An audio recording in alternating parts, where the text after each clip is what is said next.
dan dapat melihat aura kesatuan sebahagian besar majoriti penduduk di Negeri Sembilan ni, terutamanya umat Islam dan Melayu. Dan kita nampak mereka sangat teruja bersama-sama menghadapi pilihan raya bagi membentuk kerajaan baru yang lebih bertanggungjawab dan membela mereka.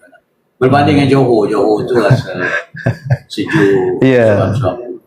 Alhamdulillah nampak suasana di Sembilan ni sangat menceriakan. Okey, baik. Terima kasih Wabi untuk intro. Saya kira itulah apa yang kita akan bincangkan pada petang ni. Macam mana nanti kita tambahkan lagi keceriaan kepada Sembilan yang kita akan jaga ni.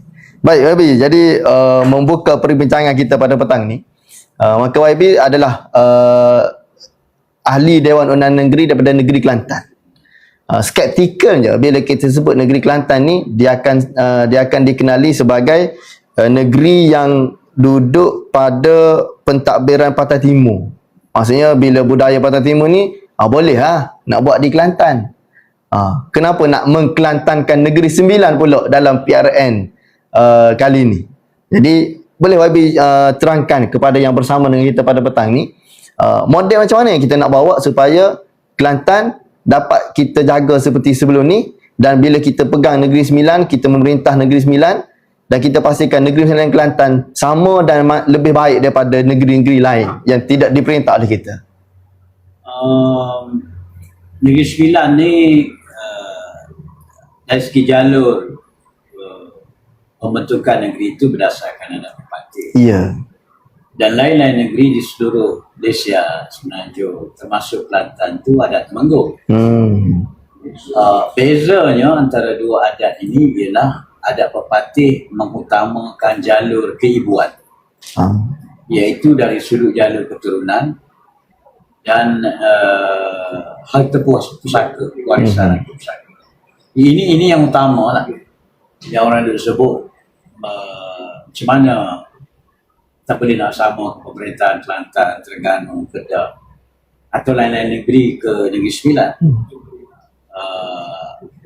Temanggung dan adat Temanggung dan Pepatih ni yang beza yang paling besar itu, maknanya pewarisan mengikut adat Pepatih ialah berdasarkan daripada anak ibu kepada anak perempuan.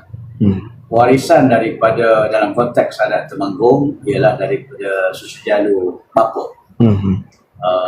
Begitu juga harta pusaka dan tanah.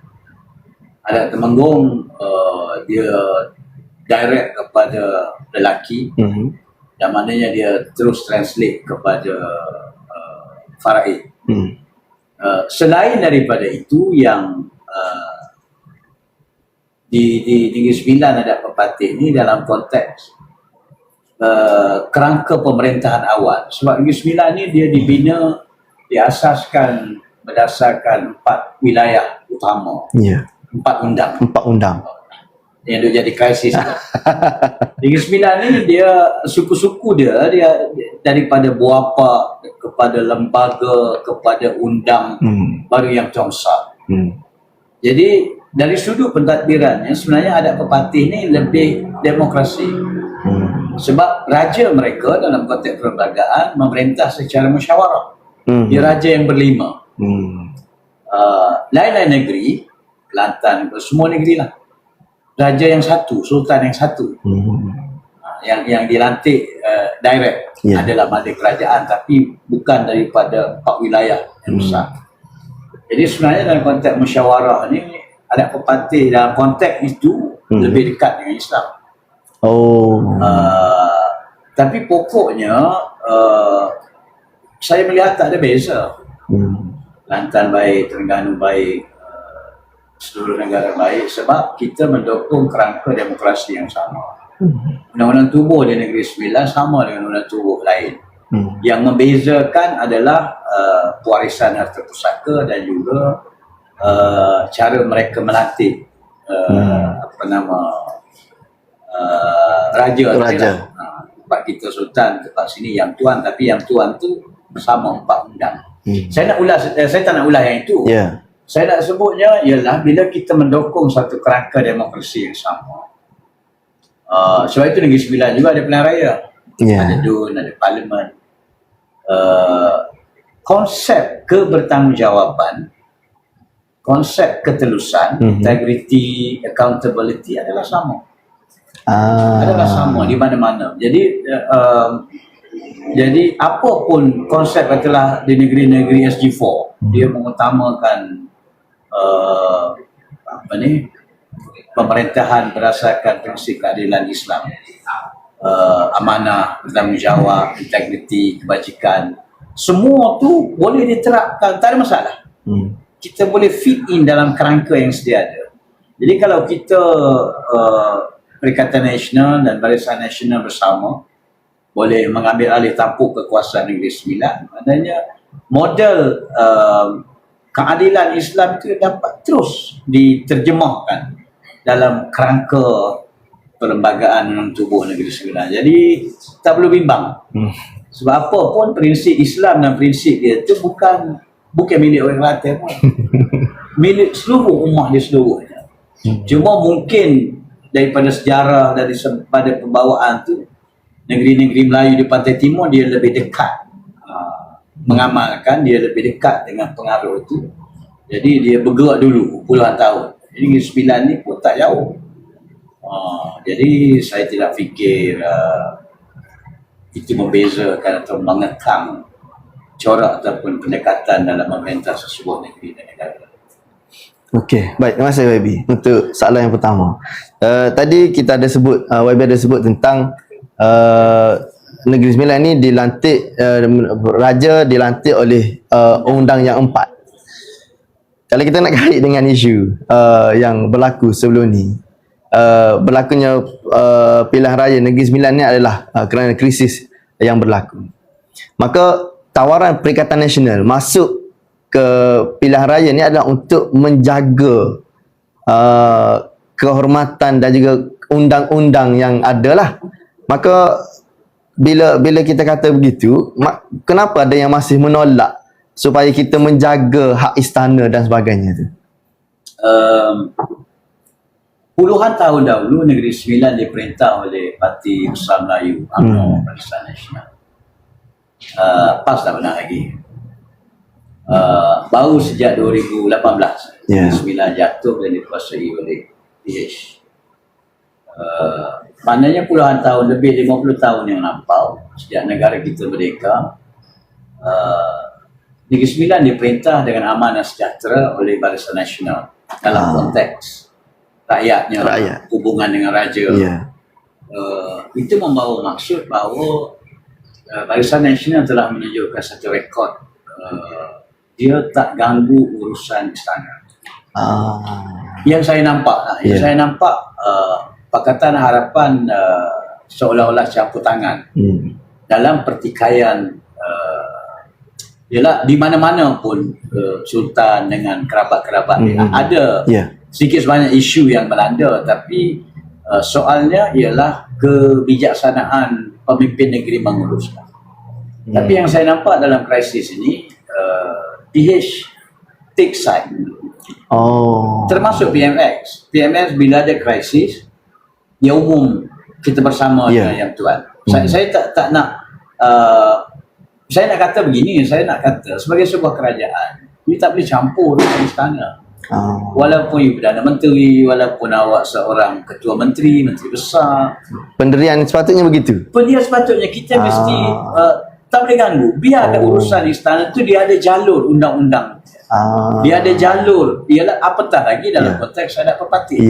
Dia lagi kompleks daripada Kelantan. Kita pun tak faham. Saya dengar Tan Sri Yatim ulas dan ada banyak benda baru yang tu. Macam ni rupanya. Tapi tak apalah. Pokoknya ialah kita orang politik jangan campur urusan istana. Dan dalam konteks pilihan raya ini, PN tidak menjanjikan apa-apa. Maknanya krisis yang ada mesti diuruskan oleh pihak-pihak yang berkaitan. Betul. Undang ke ataupun yang tuan besar. Dan saya tengok dah ada kes di mahkamah. Jadi oleh kerana ada kes di mahkamah, betul lagi melibatkan soal institusi diraja, kita akan memberikan luas-luas ruang untuk mereka menyelesaikan krisis ini sesama mereka berdasarkan undang-undang. Dan mahkamah akan tafsirkan undang-undang berkaitan pelantikan, berkaitan pemecatan. Bukan kita sebagai kerajaan. Jadi apa saja keputusan yang ditentukan di mahkamah, kerajaan mesti hormati. Dan kerajaan tak boleh terus saya sokong ini, saya sokong undang, saya sokong yang tuan. Tak boleh begitu. Itu bukan kerangkanya. Kerangka demokrasi kita ni eksekutif. Yang datang daripada pilihan rakyat berdasarkan mandat demokrasi. Mereka ada jalur diraja. Tak daripada berapa lembaga undang, 4 undang lantik yang tuan besar. Mereka berpisah daripada politik. Jadi kita jangan campur tanah orang. Tak, biar urusan. Sekarang ni lagilah krisis ini semakin tajam. Biar mahkamah tentukan. Dan kerajaan yang bertanggungjawab mesti bersedia menghormati dan menerima juga keputusan mahkamah. Jadi itu sebab saya tengok kenyataan pemimpin utama BN atau Perikatan Nasional. Kalau kita dapat mandat pun kita tak ganggu. Kita tak take side. Biarlah undang-undang yang akan menentukan yang sebenar-benarnya. Jadi sepatutnya bila krisis berlaku, sebagai kerajaan kita jangan masuk campur langsung. Jangan masuk campur. Sebab di mahkamah pun, di perlembagaan pun dia isu yang melibatkan istana, raja, sultan, keluarga dan kerabat mereka, dia ada mahkamah khas yang hanya boleh diputuskan oleh hakim-hakim yang pakar. Jadi boleh kita sebut punca sebenarnya mereka ni yang menyebabkan lagi bercelaru masalah yang berlaku ni. Yang saya nampak puncanya PH. PMS sendiri pun tak berapa cerdik dalam menangani krisis diraja. Sepatutnya begitu juga Menteri Besar. Dia tak cermat. Ada orang dakwa Menteri Besar menyembunyikan minit mesyuarat undang dan sebagainya. Saya tak tahu betul tak betul, tapi tidak ada penafian. Dan kita tengok jalur-jalur tindakan Menteri Besar dan PMX itu maknanya memilih berpihak pada satu pihak. Itu yang tak betul. Itu yang tak betul.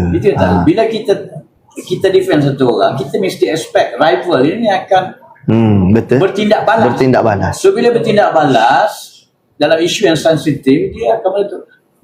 So itulah tidak bijaksananya pemerintahan Pakatan Harapan menyebabkan Dewan Undangan Negeri 9 ni dibubarkan belum cukup tempoh matang Dewan. Betul. Dewan ni matang ni 3 tahun 36 bulan. Negeri 9 pilihan raya bersama dengan kita di Kelantan 12 Ogos 2023. Hari ni baru 25 Julai. Tak, dia bubar Dewan dalam sebulan lebih yang lepas. So tak cukup 3 tahun. 3 tahun pun cukup lagi. Dalam negara kita, kerajaan negeri yang dibubar, terbubar, belum cukup edah. Sebab kegelojohan dan tak cerdiknya mereka, akhirnya dia tak ada pilihan termasuk bubar Dewan. So maknanya dalam konteks itu saja sepatutnya mereka tidak layak lagi diberi mandat oleh rakyat untuk memimpin Negeri Sembilan ni lah. Mereka tidak beradab, tiada muafakat dan sudah tentu tiada keberkatan. Baik, terima kasih. Satu pencerahan yang saya kira menarik untuk para penonton kita di dalam live pada petang ini. Baik, jadi asasnya adalah pentadbiran di mana-mana sekalipun, sama ada di Kelantan, Terengganu, semuanya sama dan boleh dibawa untuk kepada kerangka Islam. Itu apa yang kita nak sebutkan pada petang ni. Baik, kita berpindah kepada segmen yang lain. Manakala YB juga seorang legislatif yang berada dalam legislatif punya bidang. Maka beberapa bulan, beberapa tahun sebelum ni kita ada dengar cerita tentang Lopak Parti ni. Dan tiba-tiba undang-undang Lopak Parti tu dapat dipersetujui semua dan dijalankan. Tapi macam mudah aja. Sebenarnya lah sekali, tanpa meninggalkan kerusi, tanpa ada apa yang kita bincang dulu. Bila buat Lopak Parti ni kena kosongkan kerusi dan sebagainya. Macam ada loophole yang ada pada undang-undang tersebut. Lagipun katanya tak silap 19 banyak tahun dah undang-undang Lopak Parti ni yang dulu-dulu punya tu lah. Jadi boleh bagi YB bagi pandangan. Okey, saya instrumental dengan pembubalan Akta Lompat Parti, Perlembagaan Persekutuan. Sebab masa draft ini digubah, saya sesuai politik Menteri Undang-Undang dan Parlimen. Terus kita Takiuddin Hassan. Kemudian bila kerajaan bertukar daripada Tan Sri Muhyiddin kepada Datuk Seri Ismail Sabri pada Ogos 2022, saya masih sesuai politik tapi dengan Menteri Agama. Tapi pada ketika itu memandangkan yang draft gubal ini adalah Bahyu. Bahagian ehwal undang-undang di bawah Jabatan Perdana Menteri yang berada di pejabat Menteri Undang-Undang. So dalam banyak jabat yang sama dengan Menteri Agama tu? Masih jabat yang sama? Jabat depan-depan dia opposite building, bangunan bertentangan. Ini JAKIM, ini undang-undang. Bahyu tu. Jadi banyak libat urus yang saya sertai. Pertama sekali kita kena tahu gubal undang-undang ni soal ijtihad. Ijtihad pengamal undang-undang, pakar undang-undang, ataupun ijtihad para fuqaha dalam bidang undang-undang. Nombor satu sekali, memang undang-undang itu didraft begitu. Seorang ahli politik yang terpilih menjadi ahli Dewan Rakyat, dia tak boleh tukar parti secara solo dia. Tapi kalau satu parti dia en bloc menukar haluan, itu tak apa. Itu bukan lompat parti. Menukar haluan ni maksudnya macam sekarang contohlah Barisan Nasional. Ataupun kita katalah komponen lain dalam PH. Dulu dia bertanding bersama PH, Parti Amanah. Kalau dia nak tukar satu Parti Amanah tu, tak nak lagi sokong PMX, nak keluar join Barisan Nasional, dia tak dianggap lompat parti sebab keputusan itu keputusan parti. Ataupun contohlah Barisan Nasional dia bertanding asing, tiba-tiba dia nak menyertai Pakatan Harapan, bukan Barisan Nasional, komponen Barisan Nasional. Dia tak akan dianggap lompat parti.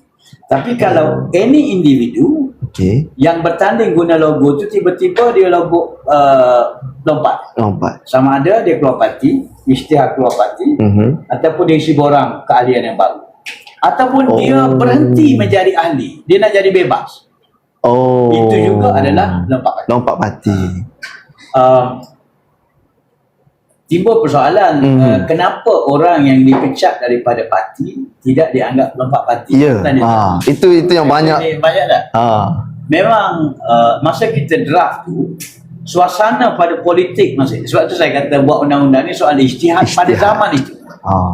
Sebab undang-undang ni boleh sentiasa dipinda. Zaman itu Perdana Menteri Datuk Seri Ismail Sabri masa nak bentang. Datuk Seri Ismail Sabri naik Presiden UMNO, bos dia Zahid Hamidi. Dia pun bimbang juga masa tu tekanan supaya dia bubar Dewan. Dia pun bimbang juga, takut-takut kalau orang yang dipecat tu terus gugur, dia takut UMNO atau Zahid Hamidi akan pecat dia. Masa tu ada risiko untuk dia, betul. Ada risiko untuk dia. Memang dalam asalnya saya ingat antaranya ialah ahli yang dipecat tu terus gugur. Tapi mesyuarat macam saya baru, akhirnya benda tu masuk kabinet dengan klausa kalau dipecat tak gugur. Sebab nak menangani situasi kritikal dalam UMNO. Dan kita dalam Perikatan Nasional masa itu pun kena melihat, kena accommodate lah sebab itu parti komponen. Betul. Kalau UMNO buat hal, kita pun jatuh sekali. Dan ini juga turut direstui oleh PH. Ni cerita ramai tak tahu ni. Ini cerita ramai tak tahu. Sebab masa kita buat lebat urus, PH dia pun bersama. Ramai dia punya wakil-wakil. Dan mereka setuju sebab kita boleh dapat tutor masa petang. Betul. Saya nak ceritanya, walaupun orang persoal kenapa begitu, tapi kita tengok wisdom di sebalik penggubalan berkaitan dengan clause kalau digugur tak dikira lompat parti. Sebab masa tu kita fikir satu konsep, kita mesti melepasi the tyranny of the majority, maknanya kezaliman golongan majority atau memegang pundak kuasa. Saya ambil contoh sekarang dalam kes bersatu. Cuba bayangkan kes bersatu ni dia ada 26 orang parlimen dan dia dah pecat 19. Cubalah kita bayang kalau kita buat draft asal dulu Gubal, siapa yang dipecat tergugur, kita dah ada 19 pilihan raya kecil bagi kursi parlimen. Satu Malaysia. Itu satu kegilaan. Kegilaan, betul. Hanya 3 bulan sekali ada PRK. PRK mana? Larut, Gua Musang, Tanah Merah, Macang. Habis semuanya. Jadi sepanjang tahun akan ada. Jadi saya pun duk fikir bila tengok kisah bersatu, nasib baik dulu Jemaah Menteri buat keputusan. Ada hikmah rupanya sebenarnya. Mungkin hikmah ini tak sesuai untuk 10-20 tahun akan datang. Sebab undang-undang sifat dia hidup. Dan dia perlukan nyawa. Jadi kita tak boleh buat, nak kata hari ni salah. Draft begitu tu salah. Salah tu sebab situasi berbeza. Atau 10 tahun akan kita tak boleh nak cat begitu. Dia ruang istihadi. Kalau kita rasa 10 tahun lagi ada keperluan pindahlah. Tapi itulah yang menariknya juga, kita boleh gunakan itu dalam kes kita di Kelantan, kes Nenggiri. Bila bersatu hantar pemakluman YB Nenggiri tergugur, maknanya kuasa terus pada speaker isytihar kekosongan dan juga diperlis. Dia beza sikit gugur dengan pecat tu pun dia. Okey, maaf menyapu. Dia terma undang-undang. Bila gugur ni term dia you are cease to be a member. Maknanya anda terhenti daripada menjadi ahli. Macam mana faktor ataupun apa yang menyebabkan anda terhenti daripada menjadi ahli? Adalah dia akan spell out dalam perlembagaan parti. Contohnya kalau ahli parti kita, YB kita tu pergi sokong parti orang lain. Kalau dalam clause ada begitu, tergugur, maka tergugur, diperlis. 3 mantan YB PAS, Dua Sanji, Bintong, Cuping. Tiba-tiba dia sign SD sokong bersatu. Jadi menteri besar. Tidak hilang kepercayaan terhadap menteri besar sendiri. Bercanggah dengan arahan parti. So dalam perlembagaan PAS yang pindaan terbaru 2024, ada klausul lawan arahan parti tergugur. Mengambil tindakan yang bertentangan dengan kepentingan parti tergugur. Jadi automatik tergugur. Bila tergugur, maknanya mudah kata demo sendiri nak menggugurkan jabatan. Bukan salah sesiapa. Perangai dia sendiri dia menggugurkan status. Jadi nak salah apa? Dalam ketiga orang diperlis, dia sendiri buat perangai. Bukan parti buat perangai, bukan penyokong buat perangai, bukan majoriti, bukan pemimpin parti, tidak. Dia cari pasal. Jadi bila gugur, cuma ada satulah kelemahan yang mungkin boleh dilihat, ialah kuasa speaker yang sangat besar. Kita contoh dalam kes bersatu, bila 6 orang ahli parlimen dia isytihar sokong PMN. Satu buat keputusan mesyuarat, mereka semua tergugur. Hantar surat kepada speaker Dewan Rakyat. Tapi speaker Dewan Rakyat buat tafsiran dia sendiri. Kata tak gugur. Sebab tu tak isytihar kekosongan di Bukit Gantang, di Gua Musang. Awal lagi masa tu. Awal lagi. Jadi sini loophole yang boleh. Yang pertama kita jumpa tu. Maknanya seolah-olah bergantung pada speaker. Kalau speaker buat degil, tapi of course undang-undang ni dia sentiasa berkembang. Mungkin satu masa kerajaan kena buat check and balance dari segi kuasa speaker dalam menentukan kekosongan wajah. Tapi setakat ini saya rasa lempak parti dalam kerangka yang diluluskan itu adalah terbaik untuk tangani. Kita tak boleh terlalu rigid. Macam contohnya kalau satu parti nak buat keputusan en blok, tak boleh. Maka demokrasi ni akan tak adalah istilah demokrasi tu dalam Malaysia. Macam mana kalau tiba-tiba Perdana Menteri buat keputusan yang bercanggah dengan kepentingan parti, dan parti tak ada ambil tindakan? Itu tak betul. Jadi alhamdulillah lah setakat ni saya rasa sikit je kalau ada sebab itulah. Baik, terima kasih YB. Soalan yang tepat tu sebagai orang yang bersama dalam menguruskan akta Bapak parti ni. Baik, bila sebut juga dalam fasa kempen sekarang ni, terutama sekali yang terbaru kempen dalam masjid dari Jumaat semalam. Maksudnya pelanggaran etika kempen ni, dia ada satu tindakan yang boleh kita ambil segera yang menyebabkan calon ni dikira kalah tanpa bertanding ataupun macam mana? Tak boleh. Tak boleh. Jadi apakah yang kita boleh kongsi petang ni? Etika kempen yang kadang-kadang kita tak perasan. Sebab itu pun tak silap saya antara orang yang banyak menguruskan penghujahan selepas pada pilihan raya ni. 22. Ya. Jadi apa yang kita boleh kongsikan? Okay.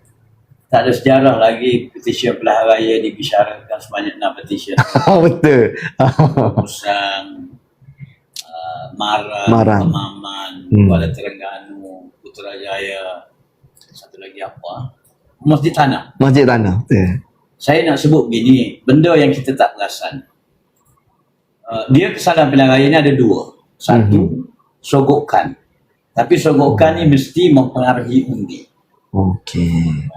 Kalau tak mempengaruhi undi, tak dianggap sogokan. Sogokan ni duit lah. Yeah. Satu duit. Yang kedua, disebut barangan, in kind. Barangan tu boleh jadi cabutan bertuah, boleh jadi hamper, boleh jadi macam-macam, tiket wayang. Yang kedua adalah penjamuan, jamu makan. Dia kira sogokan juga? Sogokan. Ada dua benda besar. Satu sogokan, yang kedua penjamuan. Sogokan ni pecah dua, cash dengan barang. Yang ramai yang tak terperasan ialah satu tak perasan, tapi yang keduanya memang dia nak manipulate pun. Kita pergi ziarah kempen kan, kita tengok orang sakit, terlantar nama, terutama YB lah pergi. Takkanlah kita tak nak tinggal RM50 ke 100. Tapi kalau kita berikan jumlah itu, maka itu adalah kesalahan pilihan raya. Ini ramai yang tak perasan. Ataupun kita pergi ziarah rumah orang, kita pergi ziarah toko tempatan malam, kurang-kurang kita nak bawa hamper, buah ke bakul makanan sebagai. Dalam kita di Kelantan naik rumah orang, gula skedul tu kena ada. Tapi itu kesalahan. Kita masuk kedai makan, kedai kopi, restoran, kita tengok penuh. Selain kita kempen, kalau maknanya tak ada air muka lah kalau cala masuk ke dia, tak payah. Masuk dalam kempen saja, bagi flyer, bagi apa nama apa ni, button bash macam mana. Tiba-tiba apa ni, bayar sendiri, bayar sendiri. Maknanya dari segi adab, dari sudut adab, reputasi dia tu. Reputasi betul. Jadi sepatutnya bila kita pergi, kita raikan siapa dalam itu, bayarlah. Tapi bayar begitu adalah penjamuan, satu kesalahan pilihan raya. So pada saya lah, banyak kes yang saya handle sampai ke Mahkamah Persekutuan sebenarnya. Undang-undang pilihan raya ni lapuk. Tahun dia kuartal kesalahan pilihan raya 1954. Belum merdeka. Kita merdeka 57. Adalah beberapa pindaan kecil. Tapi pindaan kecil tu tak sesuai lagi dengan zaman. Apa salahnya kita benarkan ziarah orang sakit bagi duit, walaupun dalam musim kempen. Apa salahnya kita benarkan penjamuan itu, kedai-kedai kopi masuk bayar, kecuali aktiviti yang masif. Sebab itu di mahkamah pun beberapa keputusan Mahkamah Persekutuan. Saya ambil contoh, dalam kes di petition Marang, ingat ada satu video viral Pakcik Nordin. Dia pemuda UMNO lepas mengundi sebelah petang. Pakcik Nordin ni seorang yang hartawan dan dermawan. Dia orang kaya kampung. Jadi dia kenal pemuda UMNO lepas mengundi pergi rumah dia. Kata, Ji, minta duit minyak sebab saya duduk KL apa semua kan. Dia pun tanyalah, bukan dia kenal pemuda UMNO semua. Memang betul kan menipah? Aku beri ni kepada siapa yang beri duit dia sendiri. Aku tak bagi, aku tak menipah. Tapi aku tak peduli nama siapa. Lepas tu pemuda UMNO ni kata, betul dia kata ni betul-betul. Kalau betul dia kata dia nak bagi 50 ya atau 1 ya. Tapi mana buktinya? Dah benda tu dah lepas dah. Ni pagi tadi. Pergi jumpa Pakcik Nordin pukul lepas asar. Jadi satu-satunya cara macam itu musuh. Wallahi saya unipah dia bagi duit tu. Tak, dia bagi duit dia sendiri dan sebenarnya tidak pun mempengaruhi keputusan pemuda-pemuda itu mengundi siapa. Dia dah selesai dah mengundi. Tapi inilah alasan dijadikan petition. Kita fight dan masa tu calon BN kalah, dia pergi ke Mahkamah Persekutuan. Dia mengujarkan dari segi mempengaruhi semua. Mahkamah Persekutuan tak terima. Mahkamah kata walaupun bagi duit tapi you kena establish elemen inducement, mempengaruhi itu. Elemen tu tak ada sebab budak ni tak berjanji. Budak ni tak kenal siapa, dia pergi tu sebab dia tahu sayang-sayang dia sebut mungkin rumah Kocin ada. Dia tak kira faham lah asal menipah. Dia akan berdui. Syarat dia nak buktikan sebab benda tu tak ada bukti kan. The only bukti yang ada ialah wallahi. Saja dia bagi duit. Tapi tidak ada elemen mempengaruhi. Sebab tu saya kata sampai masanya taksana pilihan raya ni nak kena semak sedetail-detailnya.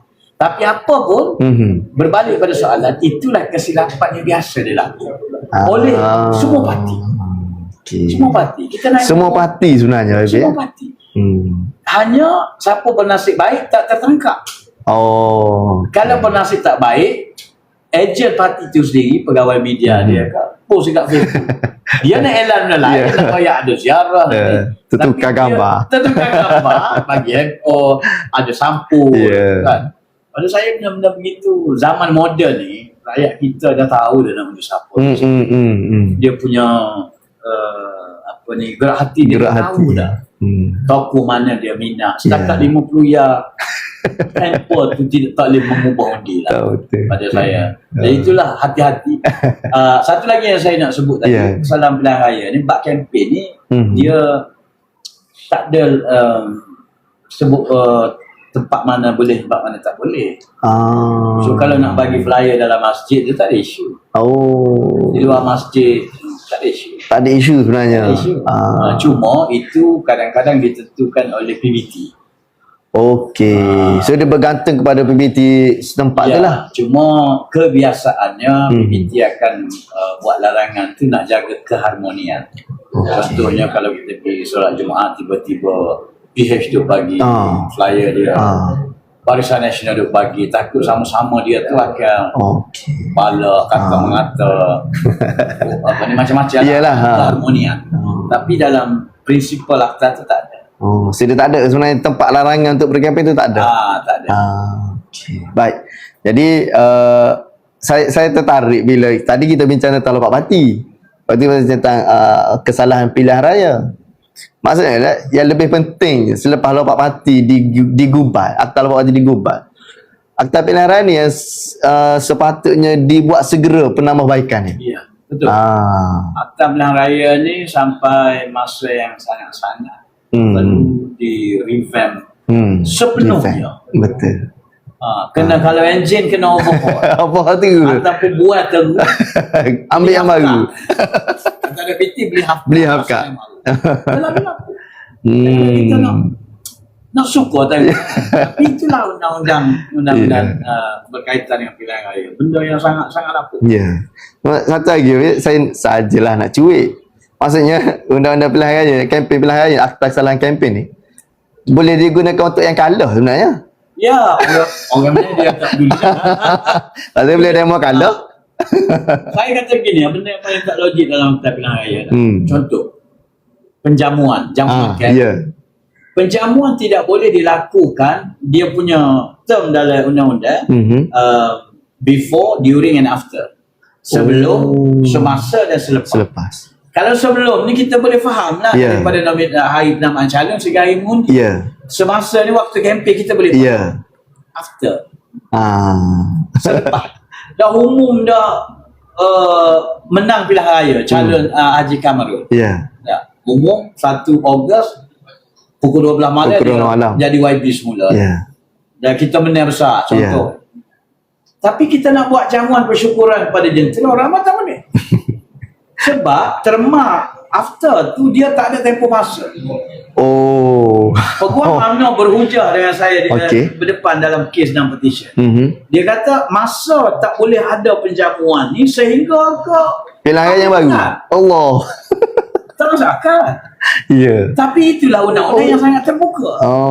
Saya kata at least lah kalau kita tak boleh benar penjamuan sehingga warta keputusan pilihan raya. Sebab keputusan pilihan raya dia kena warta. Betul. Sehingga dalam masa 30 hari. Tapi pada saya lah common sense kan.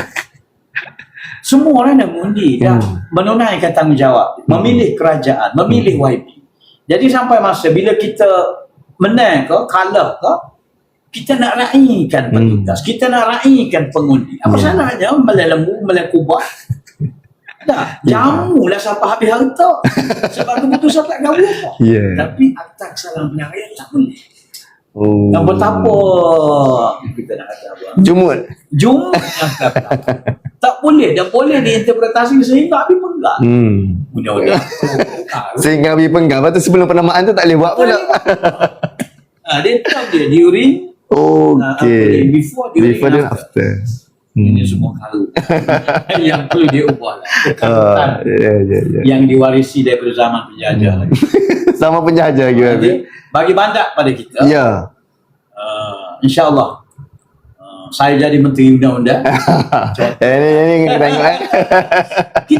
Kita akan buat benda ni sebagai satu prioriti. Kita ada satu sistem, kita nak kembangkan demokrasi yang subur, yang bertanggungjawab, yang lebih menjaga kebajikan rakyat. Tapi di sana ada satu cebisan undang-undang warisan penjajah yang tidak pernah kita semak semula, yang sentiasa mengikat kaki kita ke belakang.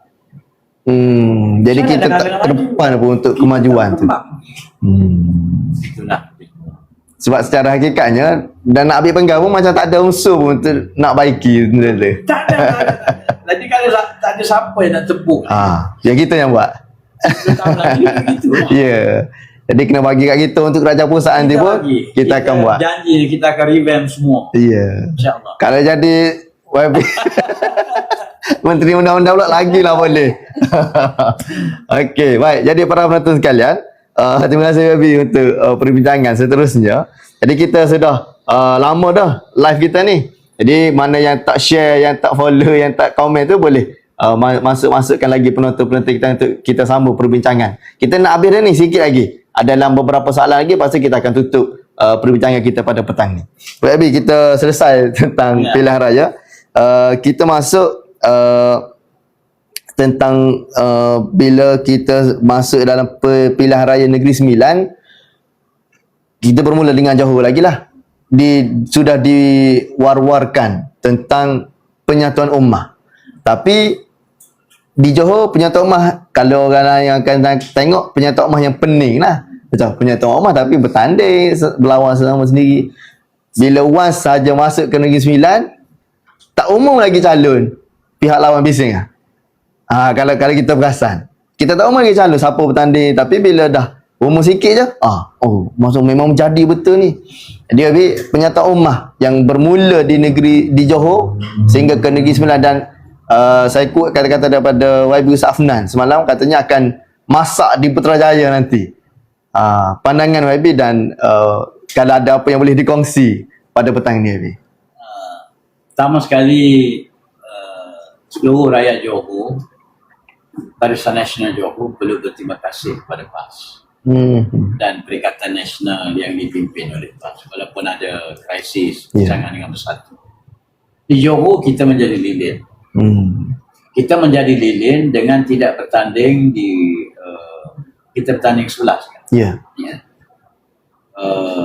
Walaupun ada di sana ada sindiran dan sidika bodoh tapi pemimpin Tugu Presiden PAS mempunyai wawasan kesatuan ummah yang sangat tulus. Dia tak peduli apa orang kata. Dia sanggup menelan segala cemuhan, segala kritikan.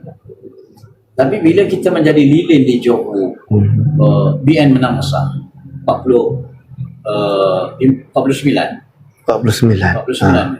menang besar. Tak apalah menang. Dan masa kita menjadi lilin, kita tak harap orang reward kita.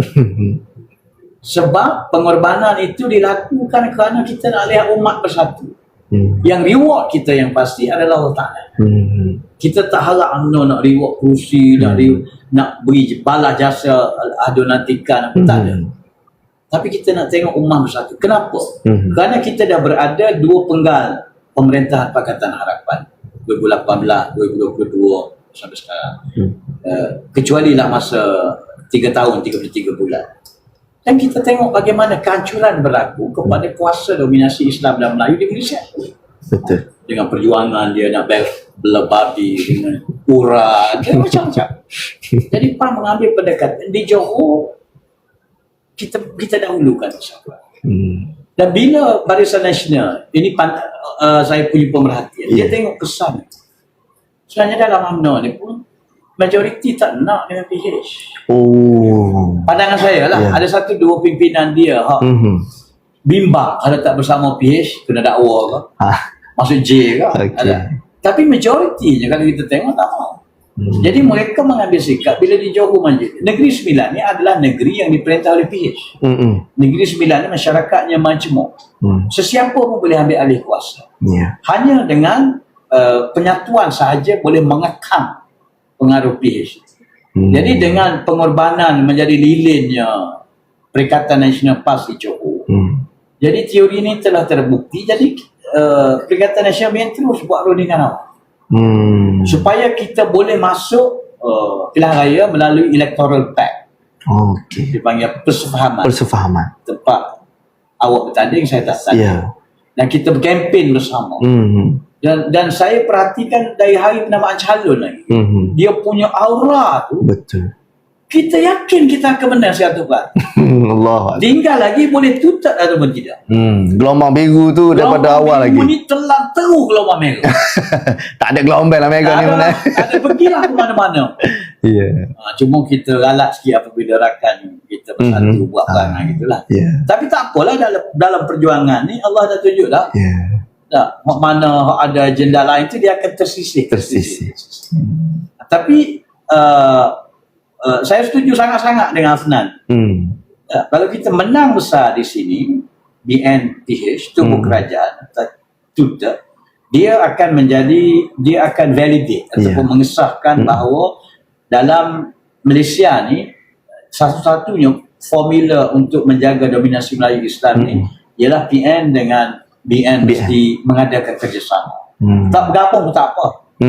Mesti mengadakan kerjasama. Dan dengan cara itu kita boleh mengekang agenda DAP. DAP ni kita tahulah dengan konsep Malaysia. Jadi kalau kita berjaya di sini, Melaka tak lama dah sebab dia pun dah hujung usia Dewan. Sepatutnya kita ke Melaka dulu. Sepatutnya kita ke Melaka dulu. Melaka pun kalau Electoral Pact ni buat, saya confident kita boleh memerintah two-third majority. Jadi kalau Melaka dah jaya Negeri Sembilan, nak tunggu buat apa lah? Lah Putrajaya.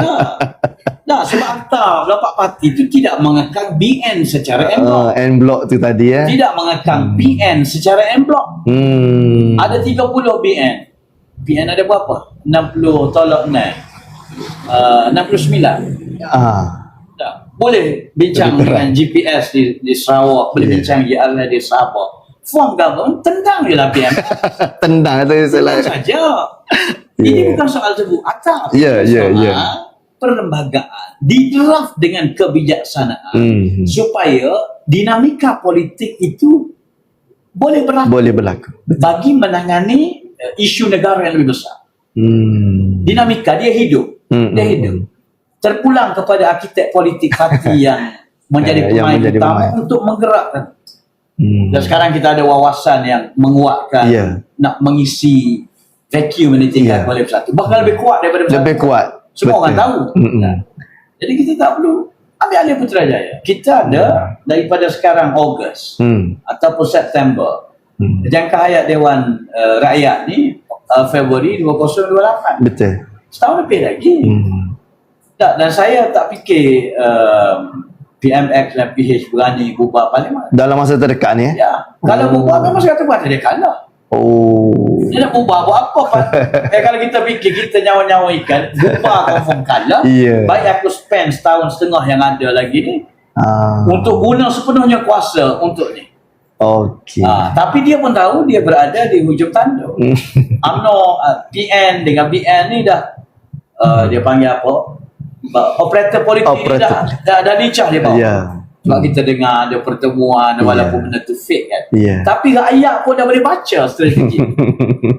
Jadi itulah kita harap di Negeri Sembilan ni kerjasama PN dengan BN ni memberikan keputusan impak yang sangat besar. Sebab inilah momentum yang kita Melayu Islam di seluruh negara ni perlu ada. Inilah satu-satu formula dalam negara ini.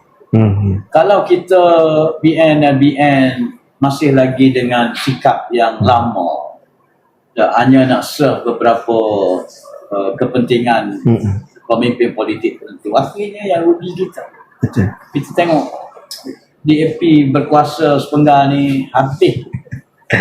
Dia dah bila penggal kedua ni lagi teruk tapi dia macam diam-diam ubi berisi pula kali ni. Dia cerdik, dia tak umur. Kalau yang penggal sebelum ni buat 2 minit kita dah hentam lah. Apa khabar dia mendapat? Ya. Kali ni apa khabar? URA.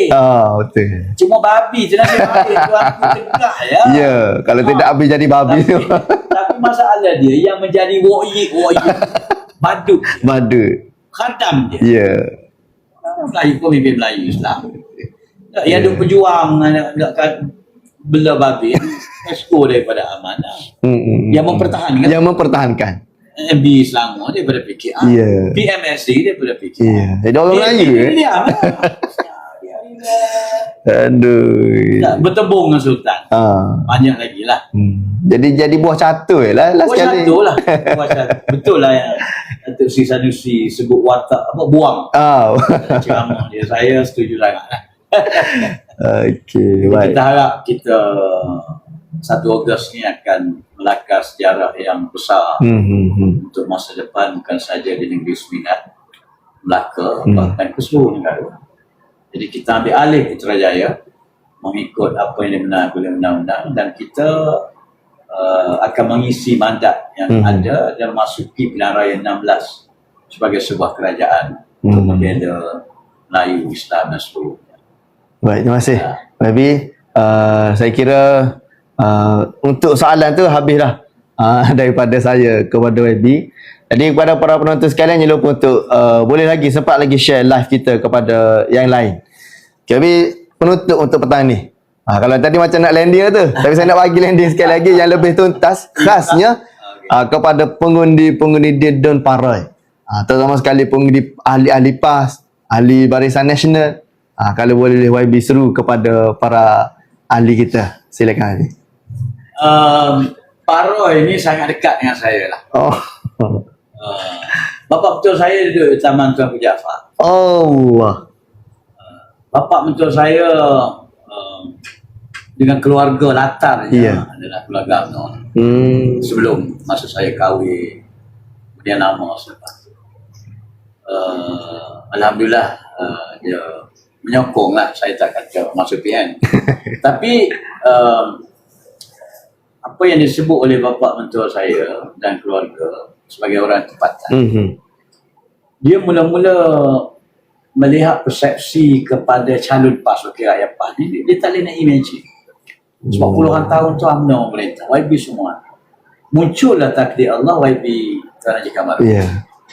Tuan Haji Kamarul ni orang masjid. Setiap subuh dia ada. Pertama menjadi jemaah di Masjid Tuanku Jaafar. Di Masjid lama sebenarnya. Dan dia sangat disenangi. Taman Tuanku Jaafar ni sebab dia taman lama, dia dihuni oleh orang-orang kampung yang kita panggil Kuah UMNO Barisan Nasional. Salah satu tu solid lah. Dan dia sebut pada Tuan Haji Kamarul, dia pun sebut pada saya, dia kata setahun dia jadi YB dia tak boleh masuk. Sebab UMNO hak kau. Tapi lama kelamaan sekarang ni lebih daripada boleh masuk, sangat masuk. Dan bapa betul saya dan keluarga ni salah seorang yang sekarang mengaguminya. Itu hebat kira apa dengan akhlak dia, dengan cara. Walaupun YB Kamarul ni oleh kerana jadi adil pembangkang, dia tak ada penentukan, dinafikan. Betul. Dinafikan. Tapi dia punya cara dia menyantuni serve setakat kemampuan, bersungguh-sungguh, sangat dikagumi oleh penduduk sekitar. Jadi saya kalau nak bagi testimoni, saya bagi Haji Kamarul ni rugilah penduduk di Dun Paroi ni kalau tidak memilih semula Haji Kamarul, calon kita nombor 3 di Dun Paroi. Sebab kita bergerak, itu saya dah kongsikan maklumat keluarga yang kebetulan mentua saya orang sini. Dan saya duduk berjalan keluar, memang dia sangat disukai dengan anak muda, senang didekati, approachable. Pergilah bila-bila orang yang sentiasa mana-mana pun boleh lah. Dia tidak certain YB yang sebelah-sebelah sana lah. Jumpa pun kena buat Select sikit ekor mata. Tapi Alhamdulillah, dan saya harap pengundi-pengundi di Dun Paroi ni dari Perikatan Nasional sudah tentu, dan kita mengharap juga daripada Barisan Nasional. Jangan sokong saja, tapi tak ambil effort untuk keluar mengundi. Kita nak minta penyokong-penyokong Barisan Nasional dalam keadaan kita buat kerjasama untuk jaga kepentingan Melayu Islam ni, tolong sama-sama menyumbang sesuatu. Menyumbang sesuatu itu maksudnya, kalau boleh di Facebook tolong share tak apa, tolong like tak apa, tolong bagi komen positif, 1-2 baris pun tak apa, supaya benda tu berkembang. Dan tolong menjadi indirect agent ataupun agent tak langsung di kawasan sekitar rumah kita. Tanya khabar, minta supaya, dan paling penting 1 Ogos keluarlah beramai-ramai, panggillah anak cucu, anak saudara, semua panggil balik untuk mengundi seluruh Negeri Sembilan. Dan khususnya di Dun Paroi ini, calon di N25 ni, calon nombor 3 YB Haji Kamarul. Jadi sesiapa yang kalau tak undi Haji Kamarul ni memang sangat merugikan. Saya tengok tadi saya gambar calon PH.